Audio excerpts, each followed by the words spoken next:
또 헌신하고 봉사해 주신 분들 귀한 마음 전하겠습니다. 옆에 인사할까요? 안녕하세요. 반갑습니다. 잘 지내셨나요? 네. 한번 웃고 한번 인사해 보세요. 웃고 처음 보는 분도 네, 기분이 확 좋아집니다. 네, 저희가 계속 행복에 대한 얘기를 하는 것 같아요. 지난주 말씀은 두려움 없는 삶의 행복이었고요. 오늘은 하나님을 기쁘게 해드리는 행복한 삶이에요. 그런데 이제 이 제목들이 우리 히브리서 11장에 있는 믿음의 사람들과 관련된 이야기가 이어지기 때문에 이 제목으로 계속 가는 것 같아요. 제 눈에는 너무 행복한 인생들인 거예요. 그래서 저는 이 인생을 여러분도 함께 사셨으면 좋겠다, 이제 그런 마음들을 좀 갖게 됩니다. 제가 지난주에 말씀드릴 때 두려움 없는 삶의 행복의 핵심에는 제가 죽음을 극복하는, 그래서 결과를 신경 쓰지 않고 하나님을 소중하게 여겼던 아벨 얘기를 드렸어요. 그래서 아벨은 한 거 딴 거 없습니다. 그냥 하나님이 원하시는 거 최선을 다해서 하나님께 삶의 다이얼을 맞춘 거예요. 우리가 이제 신앙으로 한국교회가 한 100년이 넘어가다 보니까 이제 신앙이 일종의 문화가 되고 신앙이 일종의 전통이 되기 시작한 것 같아요. 그래서 어느 순간부터 이 하나님께 다이얼을 맞추는 것을 놓쳐버리고 그냥 전통적이고 습관적이고 때로는 저는 이제 이 표현을 제가 잘 쓰는데 종교적인 신앙생활을 하게 되는 경우를 참 많이 봅니다. 제가 지난주에도 한 15명 목사님 만나는 좋은 모임에 갔다 왔는데, 이제 목사님들 이제 코로나 끝나고 교인들 신앙을 이렇게 어떻게 잘 섬길 것인가를 고민하는데 제일 큰 장애가 이 전통, 우리가 이렇게 해왔어요, 우리는 이렇게 믿어왔어요 라는 그 생각 속에 갇혀가지고 정말 하나님이 우리에게 주시는 놀라운 이 생명과 같은 놀라운 세계를 누리지 못하게 되는 그 안타까움들이 많이 나눴어요. 그래서 어떻게 이것을 극복하게 할 것인가. 오늘 말씀은 그것을 믿음으로 극복하라고 얘기하고 있습니다. 그런데 이 믿음이 뭘까요? 여러분, 도대체 이 믿음이 뭐길래 믿음으로 이 모든 것들을 행하라고 할까요? 그래서 여기서 믿음으로 하세요 이러면 또 그 전통에 빠져버리는 거예요. 믿음은 내가 경험하고 내가 생각하고 내가 아는, 내가 동의되는 그 믿음으로 가거든요. 그래서 그거 안 하게 하려고 이제 좀 설명 좀 드리려고 그래요. 이 믿음이 뭘까요? 믿음은 10장 39절, 이 기능을 하는 믿음을 11장 1절부터 받아서 얘기하고 있어요. 10장 39절을 여러분 한번 성경을 통해서 읽어볼까요? 히브리서 10장 39절입니다. 제가 지난주에도 열심히 설명을 드렸으니까 혹시 여러분 생각 다시 나실 수도 있어요. 39절 같이 한번 읽습니다. 시작. 우리는 뒤로 물러가 멸망할 자가 아니요 오직 영혼을 구원함에 이르는 무엇을? 믿음을 가진 자로다. 여기서 얘기하는 믿음은 뭐죠? 우리를 자꾸 뒤로 물러가서 멸망하게 하는 것을 대항하게 하는 역할을 이 믿음이 하는 거예요. 그러면 뒤로 자꾸 물러가는 건 뭘까요? 그것은 내 나름대로 생각하는 신앙이에요. 그러니까 이 히브리서 10장 앞에 있는 신앙생활은 처음에 예수님을 잘 믿었거든요. 열심히 신앙생활해서 기쁨도 알아요. 그런데 자꾸 내가 원하는 쪽으로의 신앙으로 변질되어가는 모습들, 이제 그 모습이 히브리서에서는 자꾸 모이기를 패하고 다른 사람 섬기는 것들을 자꾸 부수적인 것으로 여기고 그것을 마치 옵션처럼 여기는 사람들, 그리고 뭐만 남아요? 믿음이란 라고 얘기하면서 자기 개똥처럼만 남는, 그래서 자기가 생각하는 하나님을 섬기는 삶, 자기가 배운 하나님을 섬기는 인생에 대해서 죄송한 표현 일 수 있을까요? 라떼. 이제 저도 이제 라떼 세대가 됐는데, 라떼는 그렇게 안 했는데, 이제 이러면서 사람들에게 말씀으로 근거한 신앙이 아니라 경험으로 근거한 신앙을 자꾸 얘기하게 된 거예요. 그럼 여러분 눈치채셨죠? 행복하지 않은 삶이 어디서 오는 걸까요? 우리의 삶이 왜 이렇게 에너지가 있지 못하고 그냥 신앙생활도 참 애써야, 용을 써야 겨우 하게 되는 그런 모습은 정상이 아닌 거예요. 여러분, 그 이유는 뭐냐면 내 안의 관심에 묻혀버려서 그래요. 그래서 제가 지난주에 보여드렸고 3주째 보여드리는 제가 여러분을 섬기는 섬김의 방침, 방향 다시 한번 보여주세요. 신앙은 여러분 외우셔도 좋을 것 같아요. 이거 제 게 아니에요. 성경에서 정리한 거예요. 우리 한번 같이 읽어볼까요? 시작. 신앙은 하나님의 성격을 알고 하나님의 방식을 배워가면서 그분에게 익숙해지고 그분과 친밀해지는 삶입니다. 그러니까 우리는 처음부터 하나님이랑 친밀해지려고 하지만 그게 쉽지가 않아요. 그래서 어떻게 해야 돼요? 하나님의 성격을 먼저 알고 하나님의 방식을 배우면서 조심조심, 그렇죠? 연애할 때 조심조심 서로에게 다가가는 것처럼 하나님에게 조심조심 다가가서 하나님과 익숙해지고 어느 순간 마음에 확 통하는 친밀함을 누리는 그것을 믿음이라고 얘기해요. 그래서 여러분 11장 4절에 보면 믿음으로 우리 지난주에 했던 내용 한번 복귀하고 가볼게요. 믿음으로 아벨은 가인보다 더 나은 제사를 하나님께 드림으로 의로운 자라 하시는 증거를 얻었으니 하나님이 예물에 대하여 증언하심이니라 라고 얘기하면서 이 예물이 중요하다고 얘기를 하거든요. 제가 지난주에 말씀드렸죠. 어떤 예물이었다고요? 동물을 드렸기 때문에 받으셨다. 곡식을 드려서 안 받으셨다. 그거 아니에요. 성경에 딱 얘기하고 있는 명확한 얘기가 하나 있어요. 무슨 얘기죠? 첫 산물이에요. 동물이 됐던 토지의 그 농산물이 됐던 자기의 삶에 첫 번째 난 것을 드리는 거예요. 저도 어렸을 때 배고프다고 와구와구 집어먹다가 혼났던 기억이 있거든요. 이제 배운 거죠. 어른 먼저 여쭤보고 어른한테 먼저 아버님 먼저 드세요. 어느 아버님이 그래 하고 그거 뺏어 먹겠어요. 그렇죠? 그래도 말을 하는 게 그게 인간된 도리다. 그게 성경적인 거예요. 그러니까 하나님은 이런 모습을 보고 싶어 하세요. 하나님 원하시는 게 뭐 예배 출석을 얼마나 잘했냐, 어떤 것들을 이렇게 의무적으로 해야 될 걸 했느냐, 그건 증거고 결과일 뿐이지 중요한 건 뭐냐면 마음이에요. 마음. 그 증거가 바로 이 5절이 보여주고 있어요. 보세요. 아벨은 무엇을 증거로? 첫 제물을 드리는 것을 증거로 하나님께 의롭다 칭함을 받았는데 일찍 죽임을 당하죠. 그런데 반대로 5절 오늘 5절에 있는 말씀 같이 한번 읽어볼까요? 시작.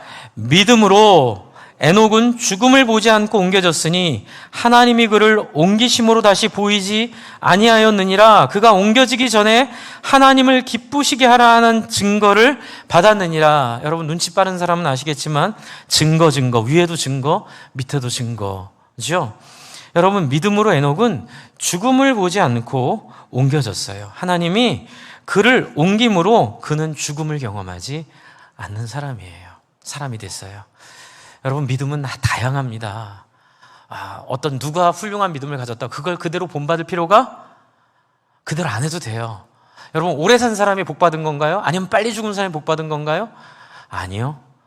동으로 가든 북으로 가든 서로 가든 남으로 가든 하나님은 그 중심을 보세요. 뭘 보신다고요? 중심을 보세요. 그래서 아벨은 빨리 죽임을 당했지만 에녹은 죽임을 당하지 않고 죽지 않고 영광스럽게 하나님을 만나는 영광스러운 인생을 맛보게 돼요. 그래서 여기서 우리가 알아야 될 게 뭐냐면 아까 제가 말씀드렸죠. 하나님의 성격을 알고 그의 방식을 알아 하나님을 친밀하게 경험하는 그 삶의 경험들. 그래서 제가 여러분께 잠깐 힌트를 하나 드리려고 그래요. 세 번째 슬라이드 한번 보여주세요. 하나님이 어떤 분인지 살짝 보이는 그 힌트가 하나 있거든요. 네, 세 번째 슬라이드에 창세기 22장 16절 17절에 보면 하나님이 아브라함에게 하시면서 하나님의 이 성격과 방식이 여기 나와 있어요. 한번 같이 읽어볼까요? 16절 17절 22장 16절 17절 시작. 가라사대 여호와께서 이르시기를 내가 나를 가리켜 맹세하노니 내가 이같이 행하여 내 아들 독자를 아끼지 아니하였은즉 내가 내게 큰 복을 주고 내 씨로 크게 성하여 하늘의 별과 같고 바다의 모래와 같게 하리니 내 씨가 그 대적의 문을 얻으리라. 여러분 이게 무슨 일인지 하나도 모르시겠죠? 성경 안 읽으셔서 그래요. 여러분 22장이 어떤 장이에요? 그 유명한 내 아들 이삭 있지? 그런데 그 엄청 네가 사랑하지? 그리고 너한테 하나밖에 없는 아이지? 네, 하나님, 그 아이를 모리아 산으로 가서 나에게 제물로 바쳐라 라고 얘기한 말을 따라 아브라함이 이삭을 아침 일찍 일어나 데리고 모리아 산으로 성큼성큼 올라가서 칼을 뽑아 그 아들을 딱 잡으려고 하는 순간 하나님이 하늘에서 아브라함아, 아브라함아, 아브라함아. 당황하신 하나님, 네 사랑하는 독자에게 손을 대지 말라. 그러면서 한 얘기가 26절이에요. 내가 이같이 행하여 내 아들 내 독자라도 아끼지 아니하였은즉, 17절 번역이 이제 제가 다르게 표현을 할게요. 나도 내게 큰 복을 주고, 뭐라고요? 네가 하였은즉 나도 너에게 그렇게 하여. 여러분, 이미 하나님이 복 주겠다는 약속은 15장에 하셨어요. 그래서 15장의 약속은 그냥 하나님이 하신 약속이에요. 근데 약속이 확증되고 실현되고 실천된 결정적 계기는 하나님에게 있지 않아요. 하나님을 경험한 사람에게 있어요. 목사님, 오직 하나님만이, 맞아요. 하나님만 그렇게 하세요. 너무 흥분하지 않으셔도 돼요. 그런데 하나님은 당신의 그 영광을 인간과 나누길 원하세요. 할렐루야. 하나님은 그 면류관을 사람에게 주기를 원하세요. 하는 게 아무것도 없는데. 그런데도 내가 다 했어. 생색내는 하나님이 아니라 뭐라도 하나 좋은 꼬투리가 보이면 그 꼬투리를 잡고 그 사람을 축복하고 싶으셔서 하나님이 안달이 나신 분이세요. 그리고 당신을 이해하기를 원하세요. 그래서 우리 가운데는 많은 어려움과 고통과 눈물과 슬픔과 아픔의 이야기들이 그 하나님의 마음에 고통 가운데서도 우리를 향해 배우기를 원하고 깨닫기를 원하고 우리가 그 손을 잡기 원하시는 하나님의 간절함이 그 안에 있는 거예요. 믿음은요, 출석 체크하는 게 아니에요. 믿음은 막 이렇게 부담을 줘가지고 뭐 천국을 매개로 해서 여러분을, 또는 행복을 매개로 해서 여러분을, 또는 자녀 교육을 매개로 해서 여러분을 올가매는 게 아니에요. 믿음은 자유로운 거예요. 마치 남자 여자가 사랑하듯이 서로 사랑하는 거예요. 여러분, 요 패턴이 지난주에 우리 매일 성경에서 묵상할 레위기에 똑같이 나와 있어요. 레위기도 보여주세요. 그 다음 슬라이드. 레위기가 더 이 하나님을 더 잘 드러낼 수 있었던 것 같아요. 그 표현. 네. 아까 그 슬라이드, 다음 슬라이드 보여주세요. 네. 네. 레위기 재밌는 표현 여기 있어요. 여러분 찾아보세요. 23절, 24절 같이 읽겠습니다. 시작. 이런 일을 당하여도 너희가 내게로 돌아오지 아니하고 나를 대항해 할진대, 어떻게 해요? 나 곧 나도 너희에게 대항하여 너희 죄를 인하여 너희를 7배나 더 칠지라. 물론 뒤에는 그럼에도 불구하고 하나님의 이들을 긍휼히 여겨 회복시킬 거란 약속, 그 진심이 담겨 있어요. 하나님 귀엽지 않으세요? 죄송해요, 이렇게 표현해서. 근데 하나님 허용하시는 것 같아요. 하나님 마음이 보이는 거예요. 하나님 뭐래요? 내가 너를 축복하는데 네가 나에게 그렇게 한 대로 나도 너에게 그렇게 하고, 네가 나를 대항했기 때문에 나도 너를 대항해. 어떡하라는 얘기예요? 나와 눈을 마주치자는 거예요. 하나님은 저 신흥사에 서 있는 그 우뚝 10몇 미터 서 있는 그런 미륵불이 아니에요. 하나님은 우리의 반응에 따라 반응하시고 우리의 엎드림에 따라 같이 손잡아 주시고, 우리가 하나님을 아프게 할 때 그걸 깨닫도록 섭리하셔서 우리를 깨우쳐 주시는 분이세요. 제가 이 얘기 왜 했을까요? 그러니 어찌 하나님의 사람들의 삶이 다 똑같겠어요? 엄청 다양하죠. 각 사람의 형편과 각 사람의 처지와 각 사람의 상황에 따라 하나님은 부모님을 일찍 데려가기도 하시고 자녀에게 고통을 허락하기도 하시고 또 내 삶이 또 잘 되기도 하시고, 그래서 어떤 사람은 100살 넘어서까지도 잠깐 믿음으로 살고, 또 어떤 사람은 30 몇 살에 그렇게 아깝게 생명을 마치기도 하고, 저도 어떻게 될지 모르죠. 그렇죠? 그러나 제 안에 하나님 저 꼭 60을 넘겨야 돼요, 70을 넘겨야, 그런 마음이 이 하나님을 알면서부터 없어졌어요. 너무너무 너무너무 자유하는 거예요. 몸이 좀 어디가 이상하면 하나님 드디어 그때가 됐습니까? 애들은 하나님 책임지시겠죠. 하나님 언제라도 부르시면 제가 갈 준비되어 있습니다. 하지만 오늘 하루 사는 삶을 어떻게 해요? 네가 나에게 그렇게 하였은즉 나도 너에게 약속한 바를 이루어 너로 하여금 복의 근원이 되게 하겠노라. 한 번 사는 인생 속히 지나갈 건데 의미 없다는 얘기예요. 오직 주를 위한 일만이 영원하리라. 제가 너무나 좋아하는 그 청년부의 구호. 한 번 사는 인생 속히 지날 텐데 오직 주를 위한 일만이 영원하리라. 여러분 지금 그 얘기하고 있는 거예요. 여러분 하나님 좀 아시겠어요? 여러분의 삶에 왜 이렇게 오셨냐고 고민하지 않으셔도 돼요. 한번 따라해주세요. 아, 하나님 당신이십니까? 좋은 일이 있던 억울한 일이 있던 나쁜 일이 있던 무시를 당했던 비난을 당했던 소위 말하는 재수 없는 일에 엮였던 상관없이 여러분 저와 여러분 선택받은 사람들의 인생에 나타나는 모든 역사는 하나님이 당신이 어떤 분이신지를 우리에게 보여주시고 우리와 교제하려고 하나님 우리 가운데 나타나시는 거 여러분 아시겠어요? 그거 배우라고 하는 거예요. 자, 그러면 5절에 보세요. 11장 5절에 믿음으로 에녹은 죽음을 보지 않고 옮겨졌는데 하나님이 그를 옮기심으로 다시 보이지 아니했대요. 너무나 영광스럽죠? 여러분 이게 뭘 의미하는 걸까요? 나팔 불 때 나의 이름, 나팔 불 때 나의 이름. 여러분 어떤 인생은 죽음을 보기도 하지만 그러나 어떤 인생은 죽음을 안 본 인생도 병거 타고 하늘에 올라간 선지자와 여기 에녹이 있어요. 그렇죠? 2명만 있어 아쉬운데 아예 없는 것보단 낫죠? 여러분 이게 뭘 의미하는 걸까요? 네. 마트 가셔서 새로 나온 비엔나 소세지 시식하시고 맛있으면 어떡하세요? 사시죠? 네, 우리에게 예고하시는 거예요. 너희가 죽음에 에녹은 일찍 죽음을 당했지만 아벨은 일찍 죽음을 당했지만 그러나 이 죽음이 너희를 지배하지 못할 거야. 저는 이 안에서 하나님의 큰 그림을 봅니다. 여러분 요한계시록에 있는 것처럼 주님 다시 오실 거예요.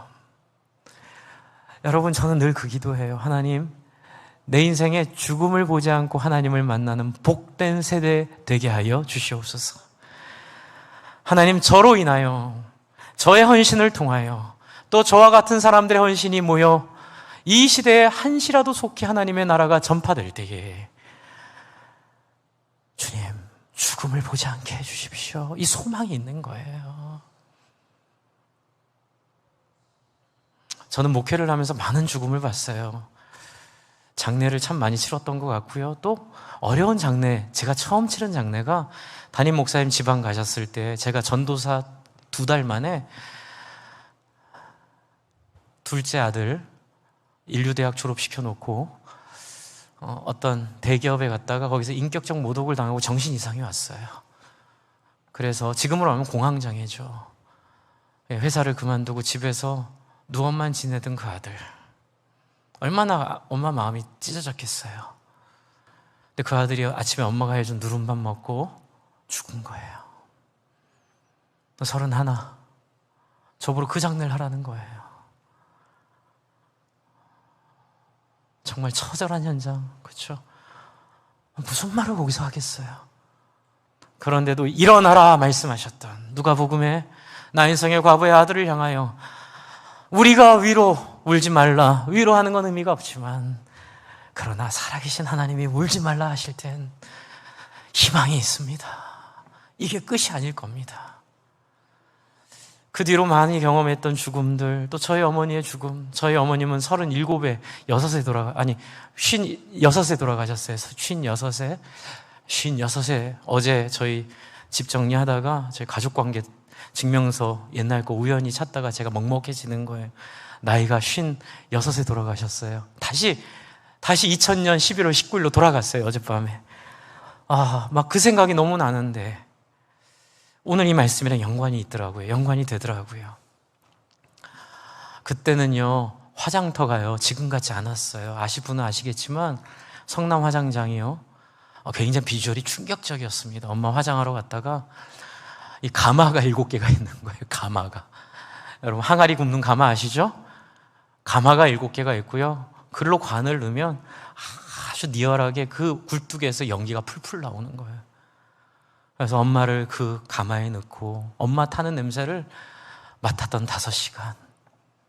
저를 사랑하시는 목사님 같이 와주시고 또 우리 가족들 같이 거기서 울고 통곡하며 기도할 때에 제가 하나님께 그랬어요. 하나님, 이게 무슨 꼴이에요? 저 목회하려고 하나님께 헌신했는데, 아시죠? 저희 어머님이 스스로 비록 정신착란이 있었고 했지만 그렇게 하셨기 때문에 제가 거기서 답이 안 나오는 거예요. 몸부림치고 발버둥치고 가슴을 쥐어짜고 머리를 쥐어뜯고 통곡하고 있을 때, 그때 하나님 제 어깨를 탁 손을 얹으시면서 울고 있는 하나님, 아니 이 양반아, 울 여력이 있으면 이런 일이 안 생기게 해주셔야죠. 왜 이런 일 누군 다 생기는 거 보시고 그 울고 있으면 나보러 어떡하라 그래요. 성준아, 내가 이 땅을 슬퍼하고 통곡하고 애통하고 아프지만 내 마음대로 안 한다. 예수 그리스도를 통하여 이 땅에 있는 사람들이 복음을 다 듣고 기회를 다 얻은 후에 그 다음에 더 이상 전할 내용이 없을 때에 내가 그때 이 다시는 죽음이 경험되지 않도록 이 땅에 다시 임할 거니. 거기에 제가 무너졌어요. 승준아, 나 도와주면 안 되겠니? 뭘 도와줘요? 복음이 세상 끝까지 전파되리야 그때야 이 끝이 오리니. 요한계시록에 있는 그 영광스러운 하나님의 나라는 너의 손에 달렸고, 너희를 통하여 하나님의 그 말씀이 전파되고 너희를 통하여 하나님의 은혜가 전파될 때에 언젠가 내가 다시 이 땅에 올 텐데, 그때는 자녀와 부모가, 형제와 형제가, 친구와 친구가 이 잔인한 죽음으로 헤어지지 않아도 될. 여러분, 예수님이 그 마리아 보시면서 요한복음에서 우시잖아요. 나사로의 죽음을 보고 우시죠. 전 눈물이 그 이해가 되는 거예요. 이 죽음이 갖고 있는 이 잔인함, 죽음이 갖고 있는 이 고통들. 여러분, 인간은 이 죽음의 종로를 타고 있어요. 제가 지난주에 에녹 설명드리면서, 아벨 설명드리면서, 아벨은 일찍 죽임을 당하잖아요. 근데 성경은 예수의 죽음의 반열에 아벨의 죽음을 놓잖아요. 뭐죠? 일찍 죽어도 큰 문제 아니니 너무 두려워하지 말라, 이렇게 말씀하신 거예요. 그리고 오늘은 뭐예요? 내가 이 죽음을 완전히 극복할 것이니 죽음을 염려하지 말라. 할렐루야. 여러분, 우리의 삶을 지배하고 있는 이 돌덩이와 같고 우리의 모든 삶을 지배하고 있는 이 암흑의 이유인 죽음, 이 죽음 때문에 다들 그렇게 속이고 속고 상처 주고 상처받고, 그렇게 결국은 죽음에 대한 공포에서 우리의 죄들이 나오는 거거든요. 여러분, 하나님께서는 에녹을 통해 죽음을 보지 않고 하나님을 만나게 되는 그 영광스러운 나라에 대한 예언을 하고 계시는 거예요. 여러분, 이 날을 정말 기다리세요? 저는 장례식 갈 때마다, 정말 갈 때마다, 설교할 기회가 있을 때마다 이 얘기 꼭 해요. 주님 어서 오시옵소서. 주님 빨리 오셔서 더 이상 이 죽음 경험하지 않도록, 더 이상 이 죽음으로 우리가 고통받지 않도록 하나님 우리와 함께하여 주시옵소서. 그러면 어떻게 이 죽음을 보지 않고 하나님을 영광스럽게 맞이하는 그 능력의 삶을 살 수 있을까요? 그래서 제가 많이 고민을 해봤어요. 이거 어떻게 해야 될까? 근데 이제 5절에 보니까 증거를 받았다 이렇게 써 있더라고요. 증거. 아벨의 증거는 제가 지난주에 창세기에서 말씀드렸죠. 첫 예물이었다고요. 맞아. 그러면 에녹의 증거도 창세기에 있겠지 하고 찾은 거예요. 다시 창세기 5장에 그 증거가 있어요. 창세기 5장 아까 좀 읽었던 22절부터 24절 같이 다시 한번 읽겠습니다. 22절부터 24절 그 증거가 무엇인지, 여러분이 할 수 있는 비결이겠죠? 그 비결이 무엇인지 우리도 이렇게 하면 돼요. 22절부터 24절 같이 한번 읽겠습니다. 시작. 무두셀라를 낳은 후 300년을 하나님과 동행하며 자녀를 낳았으며 그는 365세를 살았더라. 에녹이 하나님과 동행하더니 하나님이 그를 데려가심으로 세상에 있지 아니하였더라. 비결이 여기 있어요. 365년이 상징하는 365일 하루 매 순간 한순간 한순간을 누구와 함께 하라? 하나님과 동행하라는 거예요. 하나님과 함께 걸어가라는 거예요. 그럼 어떻게 하나님과 동행할 수 있을까요? 어떻게 하나님과 함께 갈 수 있을까요? 그래서 또 열심히 기도했어요. 하나님, 이걸 어떻게 하나님과 동행할 수 있을지 좀 뭔가를 주세요. 그래야 설교 시간에 설교할 수 있겠죠? 근데 제가 간증이라고 해야 될까요? 지난주에요. 참 하나님이 제 삶에 늘 그렇듯이 이렇게 제 기도 듣는 것도 느낀 게 두 개 있어요. 하나는 이 기도에 응답해 주신 거. 그래서 찾았어요. 어떻게 얘기를. 다른 하나는 제가 좀 아팠잖아요. 이제 아프면서 제가 이제 좀 이렇게 막 이렇게 해서 힐링 포인트를 찾았어요. 뭐냐면 여행 유튜브를 보는 거예요. 스위스, 영국, 미국, 이렇게 좋은 네팔, 이런 산이 그렇게 좋네요. 히말라야. 이런 여행지를 보다가 어디에 딱 꽂혔냐면 나폴리에 딱 꽂혔어요. 나폴리가 좋아서는 아니에요. 나폴리 피자에 꽂혔어요. 8가지 나폴리 피자 협회에서 인정한 나폴리 피자 방식으로 만드는, 근데 그건 나폴리만 가야 먹을 수 있다는 거예요. 제가 못 가잖아요. 그래서 의기소침해서 나폴리 피자 만드는 법 유튜브를 찾아서 저희 가족방에 올렸어요. 아무도 대답을 안 해요. 괜히 대답했다가 막 이렇게 밀가루 반죽해서 넣었다 뺐다 해야 되니까 약간 서운한 마음을 가지고 제가 있었는데 손님이 오셨어요, 교회에. 근데 손님 대접을 하려고 딴 데 예약을 했는데 너무 멀어서 못 가게 됐어요. 근데 손님이 가고 싶은 데가 여기 쪽 광교 쪽이라 하셔서 광교에 제가 우연히 그냥 나폴리 피자를 쳤더니 한 집이 딱 뜨는 거예요. 그래서 그 집을 갔는데요, 세상에나 한국에 몇 집 없는 나폴리 8가지 방식으로 나폴리 피자 협회에 인증을 획득한 집인 거예요. 그리고 거기에 타일도 나폴리에서 왔고 테이블도 나폴리에서 왔고 심지어는 주방장이 1년에 2번씩 나폴리를 갔다 온대요. 그리고 결정타는 지배인이 제가 이렇게 맛있다고 막 칭찬해 드렸거든요. 나폴리 3대 피자 다 먹고 왔습니다. 저희 손님들이 그러는데요, 심지어는 이태리에서 온 사람도 얘기한대요. 나폴리보다 더 맛있다고요. 그래서 저 나폴리 갔다 왔어요.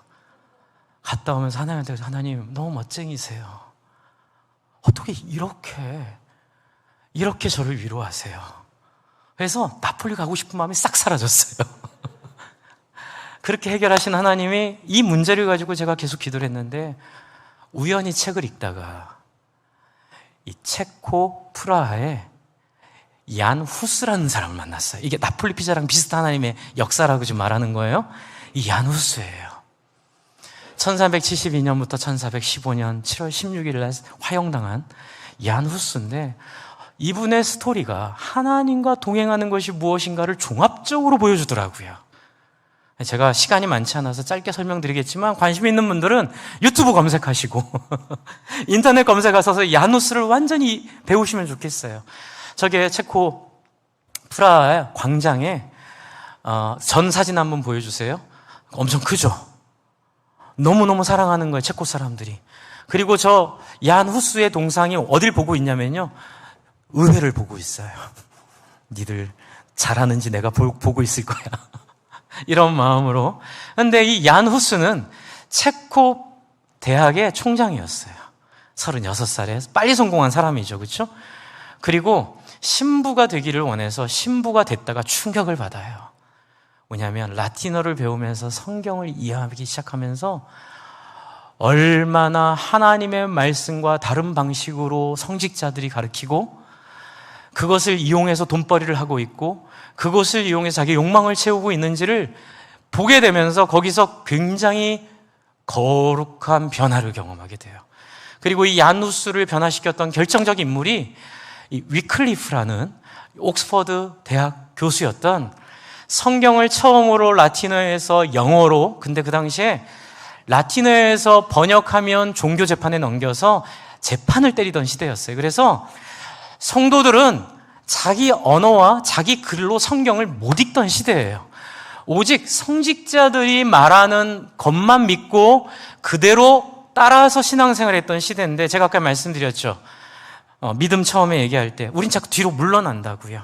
10장 39절에 있는 것처럼 자꾸 우리는 물러나요. 하나님이 하라는 것은 우리의 본성과 거스리니까 말씀을 묵상 안 하고 말씀에 집중해서 신앙생활 안 하고 자꾸 목회자 중심의 어떤 종교 중심의 신앙생활을 하면 여러분 가톨릭처럼 다 돼요. 뭐 우리는 종교개혁의 후손 그런 거 없어요.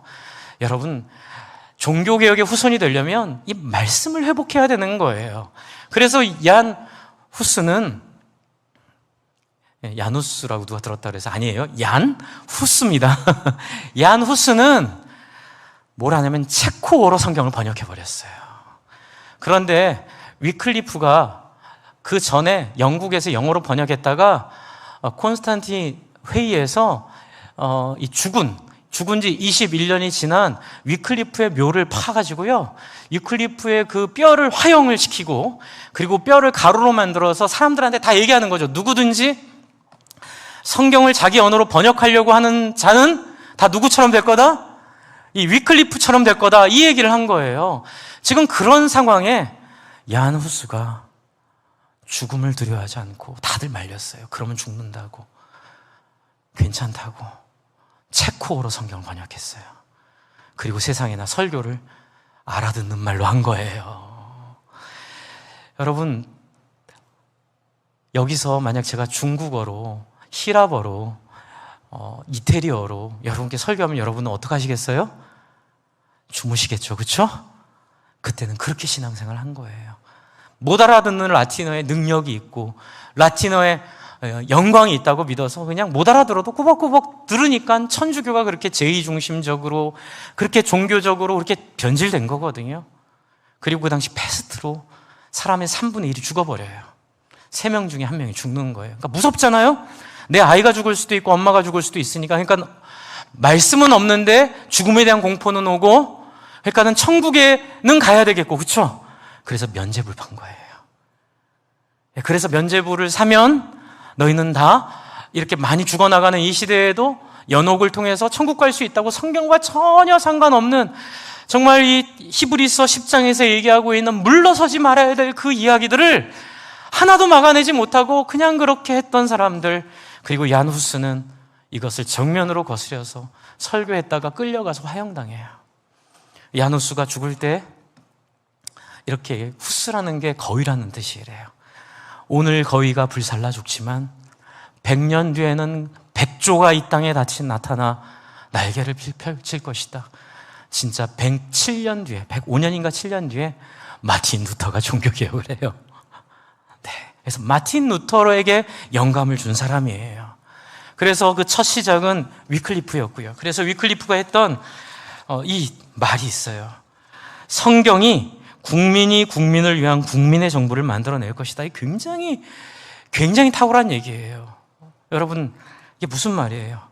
사람들을 일깨우는, 모든 사람들이 평등하게 되는, 모든 사람들이 자의식을 가지고 하나님을 나의 하나님으로 만나는 거룩한 제사장, 여러분이 다 성직자처럼 하나님을 직접 뵙고 하나님과 직접 동행하고 하나님과 직접 교제할 때에 올 천국이 이 땅에 이미 부족하지만 모습을 갖추게 될 거라고 말하는 게 바로 성경이 국민을 위한 국민의 정부를 만들어낼 것이다. 이제 여기 원래 의미는 성경이 인민이 인민을 위한 인민의 정부를 만들어낼 것이다. 뭐 이렇게도 번역이 되는.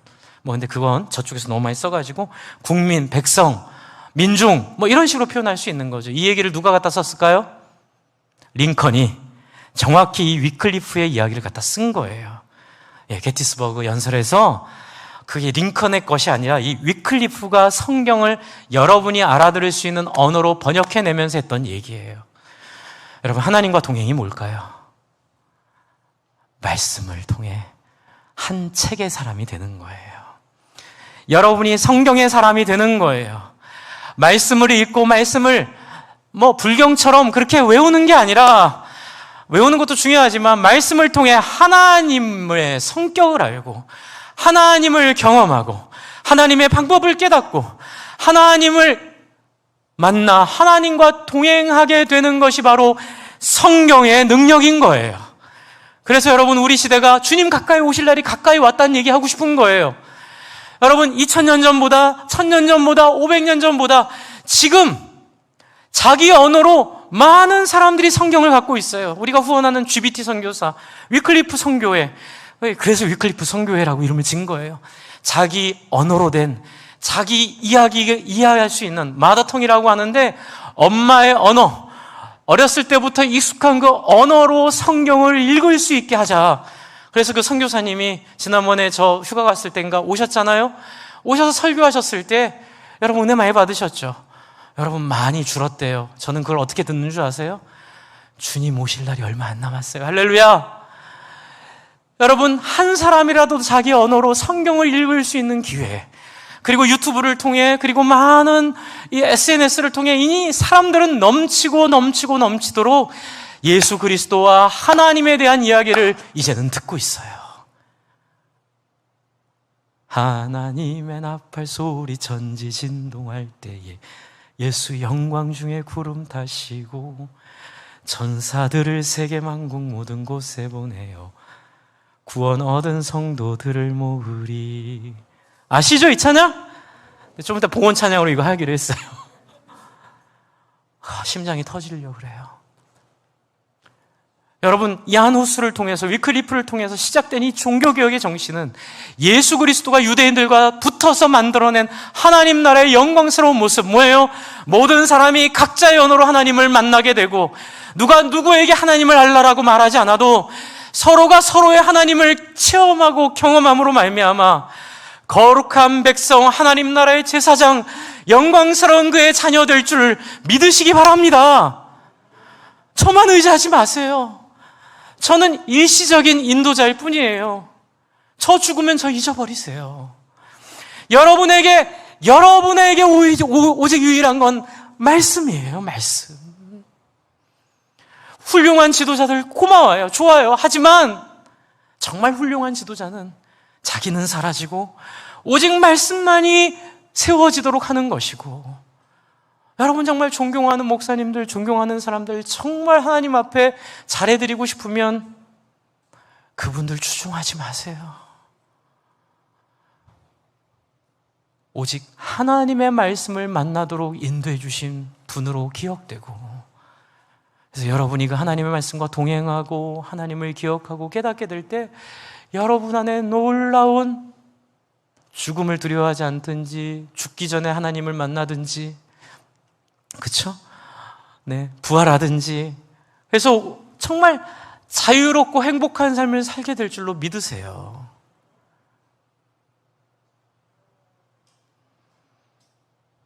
벌써 다 나와 계셔서 아직 하려고 한 건 아닌데 그냥 10분만 더 앉아 계세요. 네.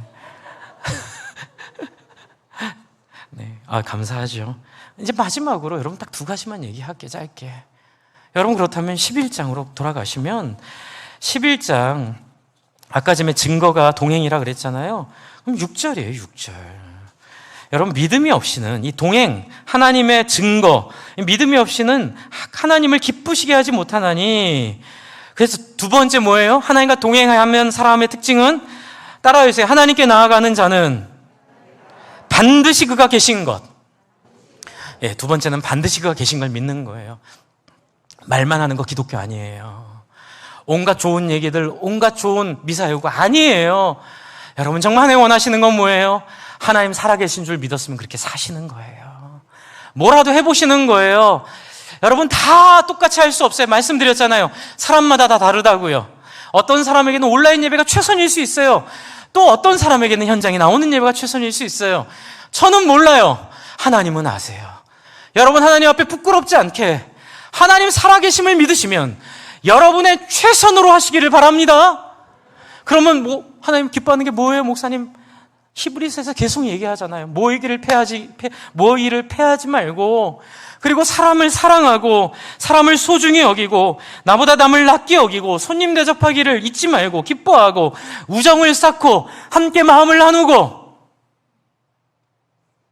종교생활하는 사람들이 제일 힘든 게 그거예요. 우정이 안 생겨요. 교회의 가장 큰 절망은 우정을 나눌 수 없는 신앙인들. 그게 무슨 신앙이에요? 그럼 말만 하나님 믿는다고 얘기하는 거예요. 여러분, 신앙은 내가 내려놔지는 거예요. 그래서 다른 사람을 섬기고 한마디 더 물어봐주고 한마디 더 나누어주고 친절하게 대하고 집에 가고 싶지만 그걸 포기하고 커피 한 잔 사주며 지난주에 어떻게 지냈어요? 우리 지난 목장 모임 때 우리 아이가 어디 아프다고 했는데 지금은 괜찮아요? 여러분, 이렇게 하는 게 그가 살아계심을 믿는 거예요. 아시겠죠? 하나님은 그런 사람을 기다리시는 거예요. 네가 나를 정말 사랑해서, 그래서 얘기하시잖아요. 헌금의 액수가 중요하지 않고 예수님이 부자가 많은 헌금한 거, 과부가 우리로 치면 1,000원 한 거, 뭐가 더 크냐? 과부가 더 크다. 여러분, 자기에게 있어 최선을 다하는 실천이 있고 열매가 있고 증거가 있는 신앙생활. 꼭 이렇게 못 사는 사람들이 행위는 필요 없고 믿음만으로 구원받는다고 꼭 그러더라고요. 아주 교황 닮은 모습이에요. 중세에 아주 교회를 타락시킨 모습들이에요. 여러분, 정말 중요한 건 같이 따라해주세요. 뭐라도 해보자. 여러분, 뭐라도 해보세요. 따뜻한 말 한마디, 친절한 표정 하나, 아이들한테 칭찬 한마디. 여러분, 오늘 집에 와서 애들 혼낼 마음 갖고 계셨으면 버리세요. 요즘 괜찮니? 네가 많이 힘들어서 그러는구나. 여러분, 이게 뭐라도 하는 거예요. 내가 엄마인데 내가 아빠인데 왜 나한테 그렇게 하지 말고 낮아지는 마음으로, 남편 밉더라도 아내 마음에 안 들더라도 먼저 잘해줘 보세요. 그게 바로 복음이에요. 하나님 우리를 그렇게 맞이하셨잖아요. 그리고 마지막으로 세 번째 뭐예요? 그가 자기를 찾는 자들에게 뭐 하는 분이에요? 상 주시는 분임을 믿으시기 바랍니다. 이건 뭐예요? 걱정 없는 인생이에요. 하나님 뜻대로 살면 하나님이 100% 내 인생을 책임지신다는 믿음이에요. 지난주에 어떤 아주 훌륭한 청년 사역을 잘하던, 찬양 인도를 잘하던 전도사님이 교통사고로 돌아가셨어요. 36인데. 근데 교회 개척한 지 3달 됐어요. 개척한 교회를 놔두고 생계가 안 되니까 밤에 이제 일을 하다가 교통사고로 돌아가신 거예요. 다들 아파하고 저도 마음에 고민이 되는데 하나님 제 마음에 물어보시더라고요. 걱정하지 마. 내가 그를 사랑해. 너희 눈에는 35 아깝게 보이겠지만 그에게 최선으로 하나님께서 해주셨음을 믿고 내가 그 자녀들 책임지고 나중에 왜 그랬는지는 하나님 나라 이 땅에 임할 때 내가 너희에게 흔쾌하게 이해하게 할 거야. 나를 믿니? 여러분, 우리 안에 이해할 수 없는 것들, 납득할 수 없는 문제들, 그러나 여러분, 상 주시는 임을 믿는다는 건 그분을 신뢰해버리는 거예요. 아, 목사님, 내가 그분이 그러면 그렇게 신뢰하면 그래서 또 그런 일이 자꾸 생기면 어떡해요? 그래서 성경을 읽으라는 거예요. 그런 사람이요, 한 트럭 쌓여있어요. 한 트럭으로. 이런 사람 저런 사람, 이런 모양 저런 모양. 근데 하나님은 뭐라고 하세요? 중요한 건 그 사람이 하나님과 동행했냐 하는 거지. 얼마나 오래 살았냐, 얼마나 부자로 살았냐. 왜요? 지난 여름 휴가 때 바닷가에서 여러분, 첫째는 멋있는 모래성을 쌓았고 둘째는 그걸 못해가지고 까작까작 그 초가집 같은 모래성 쌓았는데 여러분 기억하세요? 그게 여러분 삶에 영향 미치세요 지금? 아이들의 인생에 영향 미쳐요 그 모래성이요? 전혀 안 미치죠. 이 땅에서 삶은 그런 삶인 줄 믿으시기 바랍니다. 따라하세요. 헛힘 쓰지 말고, 다시 한번 헛힘 쓰지 말고 상 주시는 분이 원하시는, 그분이 기뻐하시는 삶을 살자.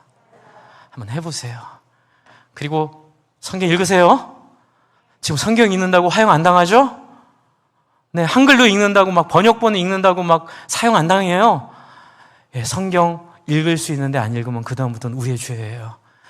여러분, 하나님과 만나시고 하나님과 교제하시고 모든 종교성들, 여러분이 경험했던 모든 그런 기계와 같은 신앙들 버리시고 빛처럼 음악처럼 시처럼 하나님과 마음이 섞이고 나뉘고 하나 되는, 그래서 죽음을 맛보지 않을 그 기대를 가지고 우리 하나님 앞에 한번 살아봅시다.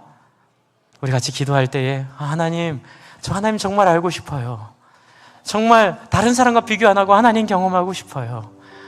하나님, 저 죽기 전에 예수님 만나기를 원해요.